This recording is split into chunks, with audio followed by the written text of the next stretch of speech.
Happy to be joined on the podcast by John Lynch, the general manager of the San Francisco 49ers. I thought the Niners had a really good weekend. They answered two huge needs, defensive tackle with Javon Kinlaw and Brandon Ayuk, the wide receiver, in the first round. And then on day 3, traded for the left tackle of the present and maybe the future in Trent Williams with Washington. So, John, congratulations. I thought it went really well. Thank you, Peter. I did too. I'm really proud of our entire organization. You've been in our first year. You were in the draft room with us. Yeah. And I think we have a very collaborative, whatever you call, synergistic between personnel and coaching. And I think the coolest thing to me, even more so than in a traditional draft room with the Zoom or the virtual, I should call it the virtual. We use Microsoft Teams, we use Zoom, but with the virtual concept, it felt like everybody could be included, even more so. We had our huddle over here, what we tried to create, and it took some trial and error to get there. We had our huddle, which had all of our coaches, our doctors. Then we had our draft room, the people that traditionally would be in the draft room. And then, as you know, kind of when Kyle and I and everyone, you feel like everyone's breathing down your neck, I could escape to my office during a typical draft. Yeah. So we had a third setup that was where Kyle and I could hang out and kind of get away from everyone and just talk. Okay, what do we want to do here? We've heard from everyone. But it really felt like everyone was part of the process as a result, even more so than a typical draft. And I was really proud of the entire group. I found what was really interesting, and I don't know if you saw this, but I ended up doing the Bucks this year, kind of the virtual draft room with Jason Light, and saw him kind of agonizing over trying to make a trade. It was a lot like in 2017 when Parag Marathe was calling everybody, in that first round, and you just go down the list and you keep hearing, nah, we're going to stay, or nah, we don't want to do this. I mean, at one point, Jason Light just says, nobody wants to trade. It was really kind of driving him nuts. He made an incredible offer to Jacksonville at 9, but, hey, that's the way it was. But what was really interesting about your trade with him is that, I don't know how much you knew or whatever, but somehow, some way, somebody with the Bucks found out that Joe Staley might be retiring, or that there was a lot of noise about it or something. But Jason Light was nervous, because obviously a lot of people had Tristan Wirfs going higher than he did, and he knew you guys might have to take a tackle. Tristan Wirfs was the last one, and that's ended up, I think, why he ended up trading with you. But how did you see that whole process go? Yeah, and look, I played in Tampa for a long time, and I've heard there's some sentiment that maybe I pulled one over on the Bucks. That's not at all what happened. I mean, Joe, we've known since the end of the season. He fought through some things and was having some stinger issues late in the year. He didn't even tell us about it because, as Joe said later, why would I ever say anything? I'm not going to miss an opportunity to play in the playoffs, to play in the Super Bowl. I'm going to fight through it. So Joe did that after the season. Kind of talked to our medical staff. We set him up with some very different opinions for people to go see. And then at that point, we said, well, he has a decision. No one told him he couldn't play, but they said, hey, you may experience some challenges moving forward. And we knew that Joe had a decision to make. And I think we were fairly public with that. But it wasn't until the week of the draft where, and by our urging, because my frame of mind, as was Joe, especially this year where we didn't have a traditional offseason, time's your friend. And the further you get away from a season, maybe your body starts feeling better.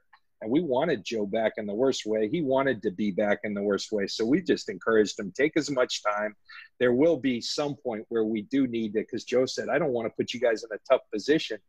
And I said, don't worry about us, just as long as by a draft. Well, I spoke to the media the week before the draft and kind of the pre-draft. And I said, I was encouraged. We were, we had been keeping in touch with Joe, and it was still a decision. I felt that was good news.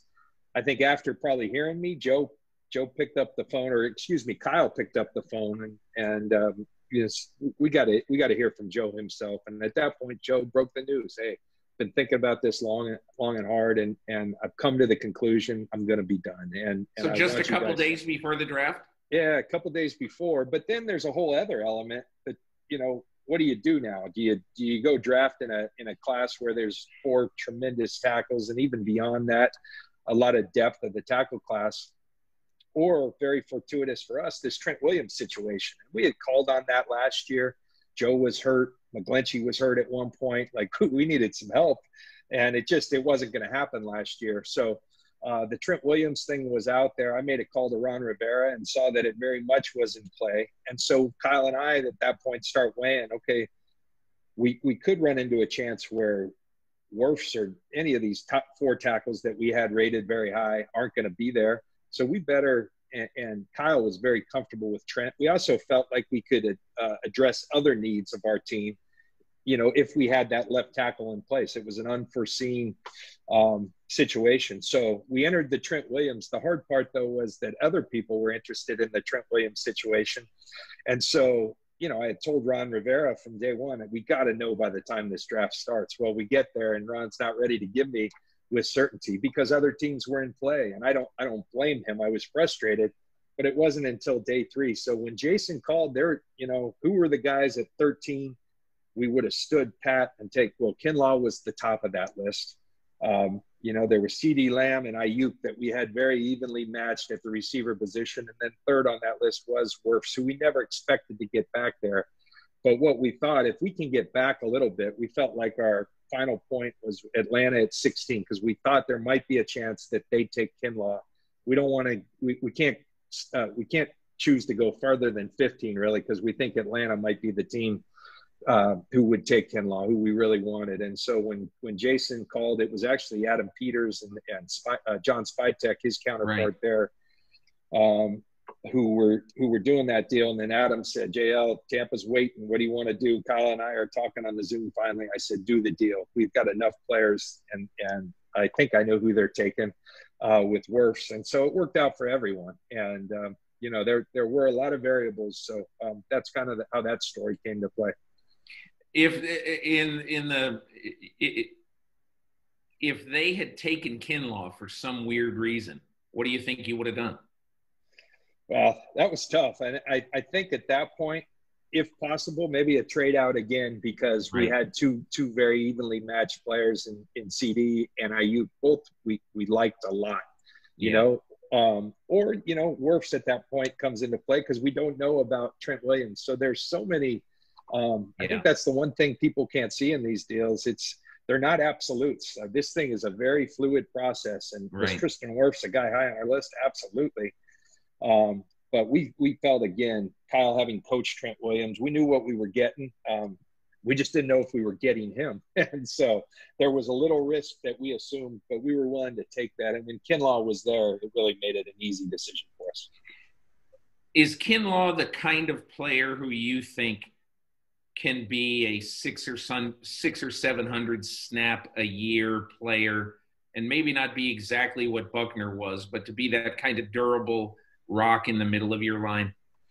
Yeah, I think even with DeForest, Peter, one of the things that we had as a stated goal this offseason was to get a little bit bigger. DeForest is a big, tall man.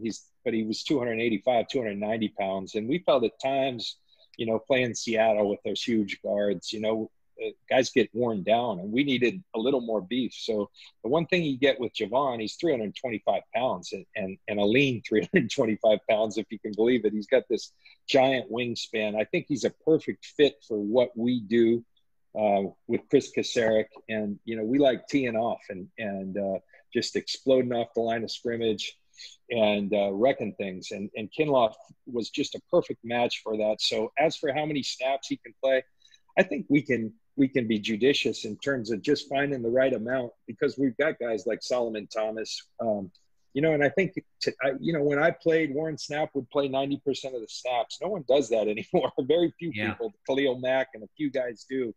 But we really believe in a rotation. Go as hard as you can, and then we'll pull the next guy in. So I think that's going to work well with Kinlaw. And he's got a lot of work to do, but we, a lot of faith in our D-line coach too, in Chris Kasarik, who I think is one of the better ones going in football. And, so much goes into it. And that was a big part of it too. We felt like Kasarik and Salah had a vision for him, could develop him in the right way to really be a difference maker in our scheme. Tell me a little bit about when you get down, you had the 31st pick and you ended up trading up. And, what I had heard, and you tell me whether this is true, that Ayuk actually was your first or second guy among this great receiver group. Is that so? And if so, were you getting a little nervous waiting for him? Yeah, he and CD, at the end of the day, we had almost evenly matched, CD Lamb. And it was hard not to take CD because he had so much more production in college and in high school. He's one of the most prolific high school players in Texas history. But Ayuk is a guy that just the more we watched, the more fond we grew of him.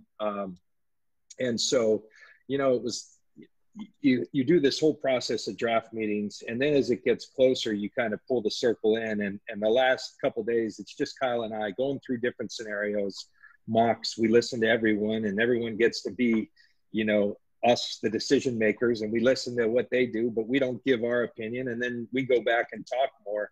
And the thing, I think it was 2 days before, I said to Kyle, you know what? I know people might raise some eyebrows, but I really don't care. At 13, if we get stuck and we can't trade out, I'd be perfectly happy taking IU. And he said, I'm so glad you said that because I feel the same way. And so I think we knew at that point that he had really become a guy that we had become intrigued with. I think the combination of strength and speed and separation ability, and then, the advantage, I think in a year like this, you always do, but you have to trust relationships more than ever before. And Herm Edwards, he's the godparent to my youngest daughter.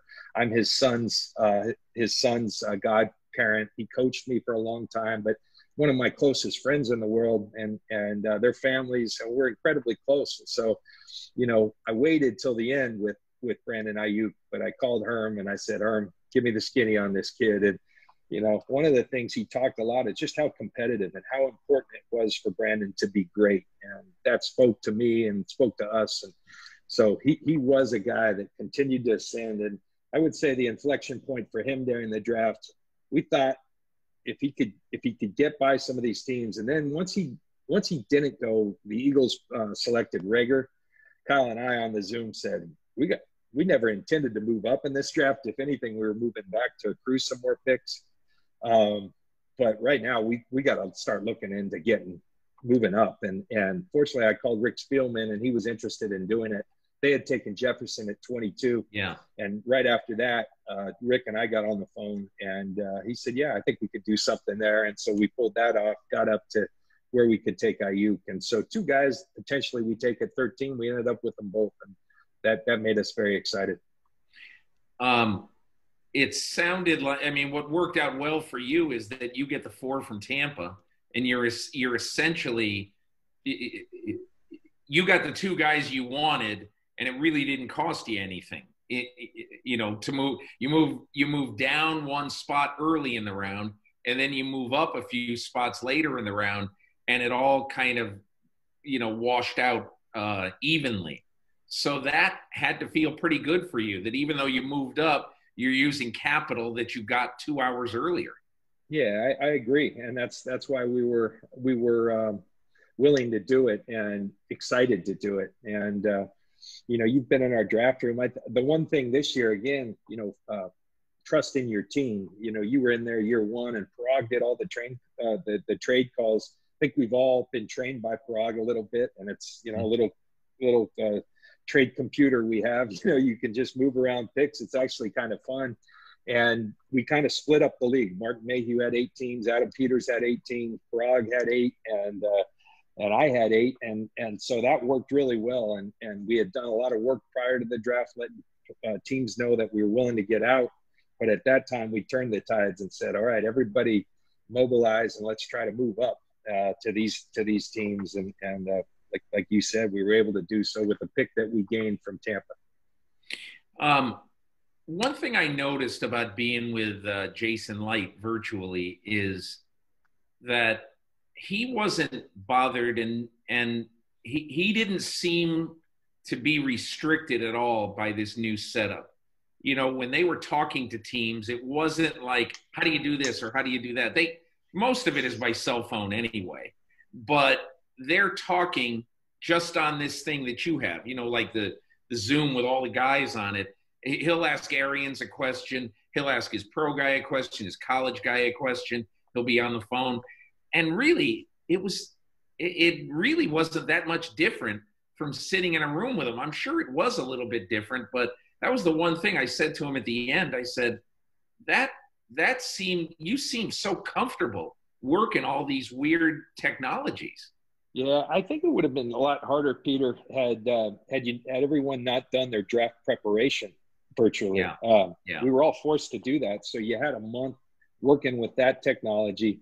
The other thing is, that's why I didn't panic when, people talked about the NFL mock draft, when we kind of went through a mock deal. Yeah. And from the first pick, there were some issues and everybody was going, oh my gosh, this is going to be a disaster. Well, we had done the same thing internally.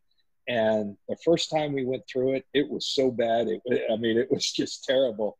And Kyle got off after 5 minutes and said, this is a total mess. I said, hang in there. We're going to fix it. We came back at the second iteration. We were so much better. And by the third, we had it down. And so when that thing happened league-wide, I said, we're going to be fine. You have to sometimes go through the mess to figure out, okay, wow, I didn't anticipate that being an issue. So that's why you go through rehearsals and stuff. But by the time we were all there, it was very seamless. And I have an inkling that a lot of people actually liked it. And so in some form or fashion, I think it'd be fun to incorporate. I think having the families there, I know the public in general enjoyed that, but for people like myself to be able to experience, it's always, I think, part of every kid. I know when my dad growing up, I'd go to work with him sometime, but someone said, what does he do? I'd say, I don't know. They're like, well, they got to see us really what we do. And my wife, Linda, she didn't want to be on camera, but she was hanging out in the draft room saying, this is really fascinating. I had no idea this happened. And so to be able to share that with your family, and I know talking to GMs around the league and head coaches, they felt the same way. It was interesting. I spoke to Joe Douglas because I thought he had a real poignant scene. So here's Joe Douglas, this 20-year scout. Finally, he gets a GM job. He's going to run his first draft, and he's got to do it in a little room off the main room in his house on the first floor of his house. And he's got his wife and 3 kids like staring in at him at the door like he's an animal in a zoo or something, and so it happens. And then they burst in, and his daughter said, oh, Dad, I'm so proud of you. You got your guy. And he got a little misty. No. And so I asked him about it, afterwards. And he just said, he said, when you hear that you're going to be drafted out of your house, it's a little bit uneasy. But he said, quite honestly, he said, I loved it. It's a lifetime memory now. My family got to experience my first draft as a general manager. And I really am happy about it. Yeah, it's really neat. I think the same experience. I've got a couple college kids. They were home. I put Jake to work. He's my son. He's over at Stanford. And, you only had so many hands. So I put him to work. His job was to get the player we drafted on Zoom and get Jed York, our owner, and Kyle. So he helped facilitate that. That was fun to have him part of the process. The girls were in there. It was really fun. Yeah, that's cool. I want to ask you a little bit about Trent Williams, and when did that get rekindled? On day 2 or on day 3? Well, I wouldn't say it was it wasn't ever off. It just I felt like, you get to places in these negotiations, and Ron Rivera, who I've had a long relationship with. I met him through Herm Edwards. They're both from Monterey, California. Both their dads military guys out there at Fort Ord. And Herm used to do this tremendous football camp. And Ron and I were counselors every year. And so I got to know him there. And then through broadcasting, I did a lot of Panthers games. So got to know Ron. And I don't think it's any secret that the Shanahans and Dan Snyder didn't leave on the best of terms. And, year one, perhaps when we were trying to get Kirk Cousins or had some interest in doing that, maybe that showed itself a little. So you're never feeling great about that. He's never going to send them our way. But I told our team, listen, I have a good relationship with Ron.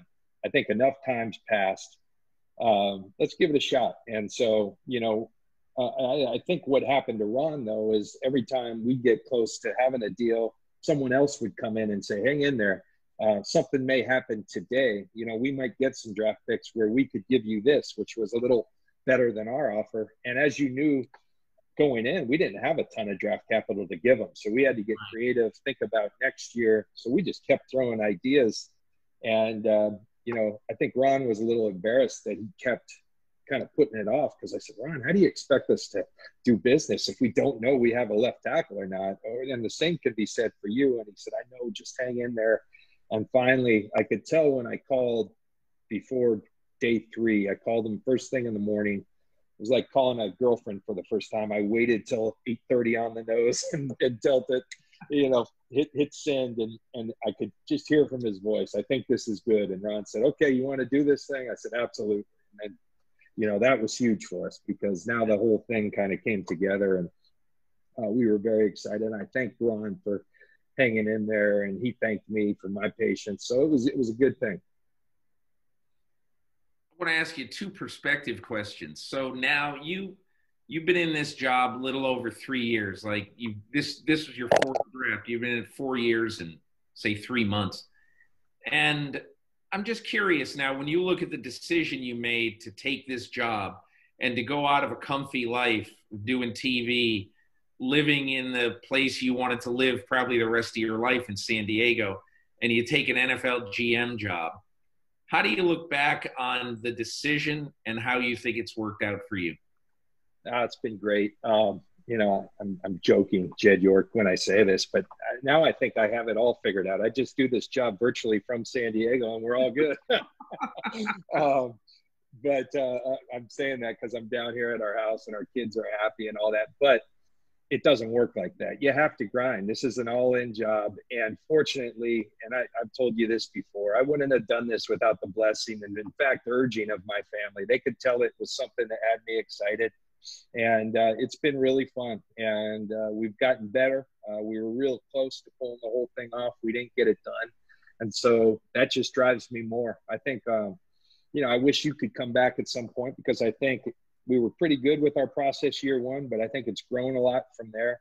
You want to get better each and every year. It's something Kyle and we heard from John Gruden a lot. You never stay the same. You get better, you get worse. So we're into getting better, and I think we have. And we've got a really good roster. We had some challenges for the first time since we've been there. One of the attractive things, aside from being the Niners and all the great history, we had a ton of resources to work with. We've delved into and used up a lot of those resources. So this was the first year where we had some economic realities that a lot of the teams do in terms of the cap and all that. And so you have to do something like let a guy like DeForest Buckner go via trade. And it's the last thing you want to do, because you tell your guys, you know what, you be like DeForest and you'll get taken care of. Well, DeForest did everything right on and off the field. And we just came to a realization we couldn't get that done and then do all the other things we wanted to do to keep our team together. In the end, I feel good. A good friend, Chris Ballard over there in Indy, gave us a great pick, and DeForest got paid like he deserved. And we were able to keep our team as much as we could possibly together. And I think even give ourselves an opportunity to be a little bit better. And so you never, after the draft, people say, hey, are you happy with the draft? And I say, yes. But one thing I have learned is that ask me in a couple of years, and then I'll have a lot better answer. But I am proud of what we've accomplished. I do think we've set ourselves up to have an opportunity to be a better team this year. Do you think there are many things that have happened professionally to you and your organization in the last 6 weeks since you walked out of your office into this great unknown? A, what have you learned? B, are there things from it that you actually might incorporate into the way you do your job in the future? Well, there's no doubt about it. I think especially for the coaches, they finish a long season. If you play into the playoffs, into the Super Bowl, which is everyone's goal, you're really at a disadvantage because the league year is starting. Mobile is happening and all those things. But I think something we're going to commit to doing, and I talked to Ron Rivera, he talked about the same thing. our coaches got so much done being at home, where typically, and I think what it did too, it eliminated a lot of the group think. If you have three O-line coaches, oftentimes they're stacked. Their rankings are very close, maybe one or two different, just so it looks like they didn't do it together. Well, their offices are right next to each other. Well, during this process, you might have had some hurt feelings because the first O-line coach had a guy first, and then the other guy had him seventh on their list, and they're looking at each other like, oh man. But it gave everyone's true opinion. So I think there's a lot of good in that. And then they can be so productive at home too. I mean, in a traditional year, when your kids are at school, you can get a lot done. And I think it makes for, happier home life as well. And one of the stresses on this job is how time intensive it is. So if we can alleviate some of that, still get our job done, and maybe even have an inkling you could even do it better, then why not incorporate that into what you do? So Kyle and I have already talked about that. And I think here in the next week, while it's fresh on our mind, we're going to incorporate a lot of those things that we're going to change moving forward. And I would anticipate some part of the league doing that along, in the same vein that we're anticipating doing that.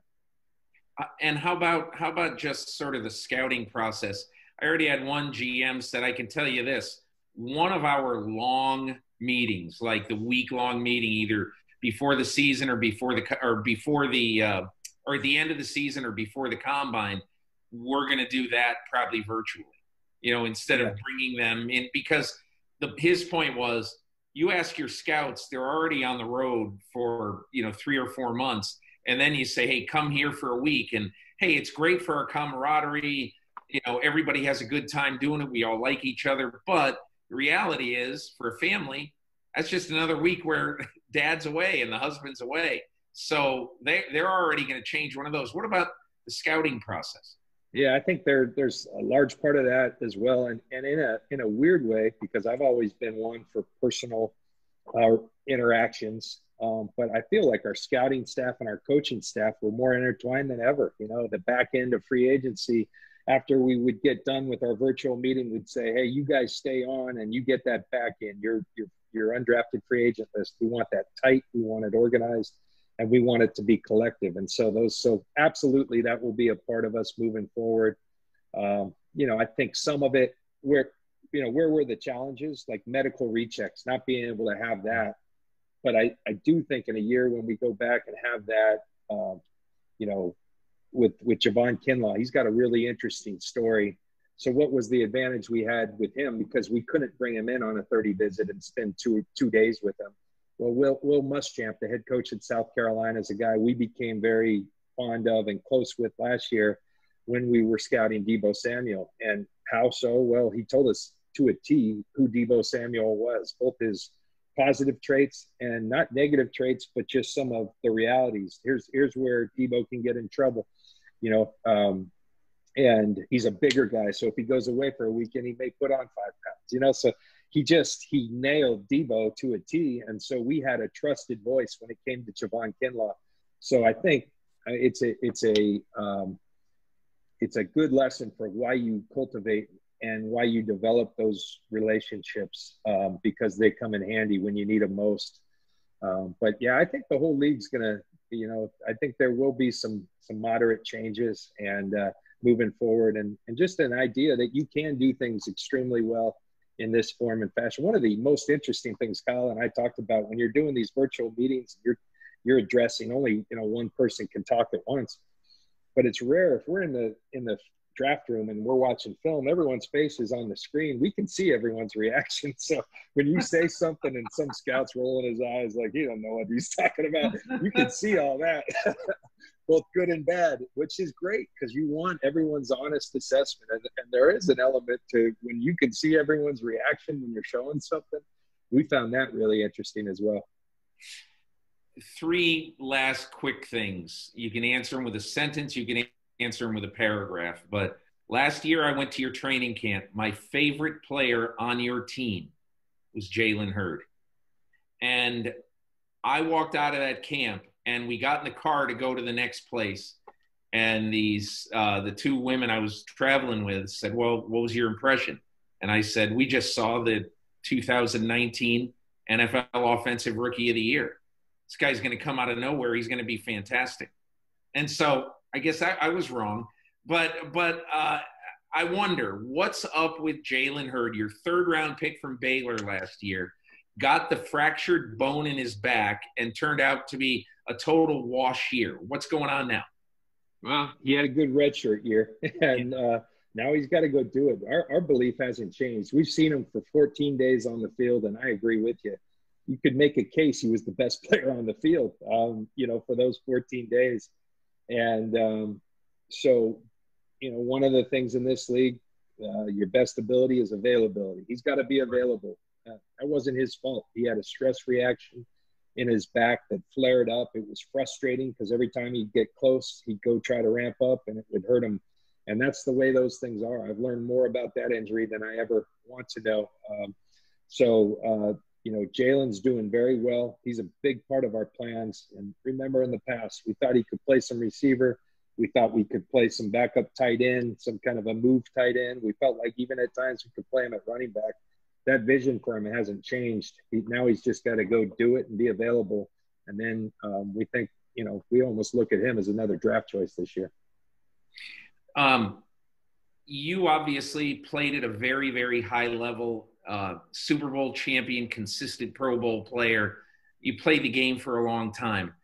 And now we're headed into total uncertainty. No one has any idea when teams will get together. I said to Joe Burrow the other day, how are you going to react if you don't even meet A.J. Green until Labor Day? I mean, there's all these weird, who knows what's going to happen. But the one thing I wanted to ask you is, as a former player, what would it be like for players to play a football game with no fans in the stands? Be strange. It'd be strange for me. I was a guy, you've known me for years. I'm pretty mild-mannered off the field, but there was another person that we kind of read about game time with, and I fed off that emotion of fans. And in Tampa, it was fun that people came to watch the defense, not the offense, and we fed off that energy and emotion. And when you go into an opposing stadium and they're booing you, you almost fed off that as well. So it's a big part of our game. This is an emotional game. It's a physical game, and those things are a big part of it. But I really don't have. It'd be very strange. I remember. I guess the closest thing I can. I remember in 1989, my freshman year at Stanford, we had the big earthquake that happened during the World Series. And we took a week off, or no, that weekend we played University of Utah at home at Stanford. There was a big thing. Do you play or do you not play? We were out of school, but they decided to play. And we played probably in front of 3,000 fans in the old Stanford Stadium that fit 80,000 plus people. And Scott Mitchell was Utah's quarterback. And it was the strangest thing I'd ever, with this huge stadium, and it was dead quiet. And we ended up losing to Utah, which was an upset. And we didn't have any juice. And so it's going to be interesting to say the least. And we've talked to our players now. The virtual workouts have started with our veterans. It's like, who's going to be ready here? We've brought in a lot of quality people so that when faced with challenges, we find a way. And that's what we have to do, is find a way to get better without having a traditional off season, and to physically be ready such that when the experts deem it to be safe for us to all gather and play, that we have to be ready. We can't use that as an excuse. Do you ever miss television? I miss a lot of the people. One of the fun things this year at Super Bowl, Fox was doing the game, and they kind of surprised me. Eric Shanks, the president, said, "Hey, come on down, have dinner with me." And I walked into like a surprise party of 150 Fox staffers. Now, they weren't all there for me. They were having that, but Eric had told me he and I were having, and they gave a nice standing ovation. But when you work with people like that week in, week out, they become almost like another family to you. And so I miss the people that I met over the years at Fox. But I always did have something missing of being truly invested in, and I guess there being a scoreboard, there being wins and losses that kind of go with it. And so I'm having fun, and great thing about broadcasting, you can always go back and do it later on if this ever gets old. Bruce Arians said when he got the Tampa job again, he said, honestly, it was really depressing not caring who won and lost the game. My whole life, I've lived and died with winning the game. And that really made it fun. And not having any skin in the game was just so weird. That has to be the same for you and all the guys who, you know, played for so long, that when you stop playing, that part of you still doesn't go away. There's no doubt. And I'll tell you, the hardest part of this job is actual game day, because there's not a dang thing I can do. Even in broadcasting, you always performed on game day. I played on, you know, you prepare and then you go play. As a broadcaster, you prepared all week. And then, yes, you didn't have skin in the game. There wasn't a win or a loss, but you got to go perform. Now you work and you show up, and, you know, I give guys hugs. I try to let them know I'm there for them, but I can't do a darn thing. So that's the hardest part of this job. Hey, John Lynch, this was fun. Really appreciate you taking some time, and congratulations on your draft, and good luck getting back to the big one in a very, very weird year. Yeah, thanks a lot, Peter. I appreciate it. Hi, I'm Mike Tirico, and thanks for watching. Make sure to hit subscribe for the latest news and highlights from NBC Sports.